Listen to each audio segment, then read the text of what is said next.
क्या आपको भी खट्टे डकार, सीने में जलन, बार बार खांसी या कई बार आवाज बैठ जाती है और कई बार आपका खाना या पानी मुंह तक वापस आता है, तो आपको GERD हो सकता है।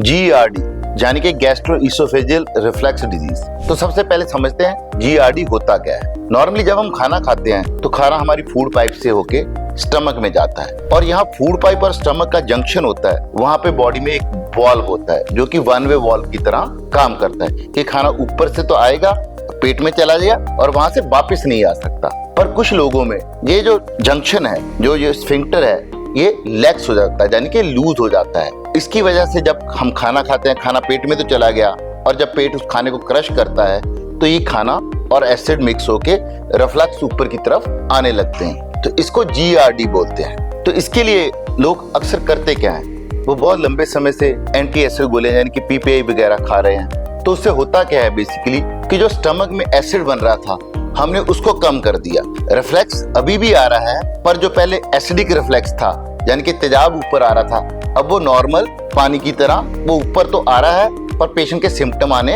अब कम हो गए। पेशेंट को जलन, सीने में दर्द वो कम हो जाता है। तो पेशेंट को क्या लगता है कि मैं ठीक हो रहा हूँ, पर एक्चुअली में सिर्फ एसिड प्रोडक्शन कम हो रही है, रिफ्लेक्स अभी भी वहां पे है। और अगर ये रिफ्लेक्स लंबे टाइम तक चलता रहता है तो कई पेशेंट में आगे फ्यूचर में और प्रॉब्लमें बढ़ जाती हैं। तो अभी GERD को डायग्नोसिस कैसे करते हैं? तो GERD को डायग्नोसिस करने के लिए सबसे पहले हम एंडोस्कोपी करते हैं। तो अब हम बात करेंगे GERD का डायग्नोसिस और इसका इलाज क्या है। तो GERD के डायग्नोसिस के लिए जो सबसे बढ़िया टेस्ट है वो है 24 hour pH manometry. 24 hour pH manometry से हमें बेसिकली ये पता चलता है कि 24 घंटे में तेजाब कितनी बार हमारे फूड पाइप में गया और कितनी ऊपर तक गया। तो इससे इसका डायग्नोसिस बनता है कि आपको GERD है या नहीं। तो अभी इसका परमानेंट सॉल्यूशन क्या है?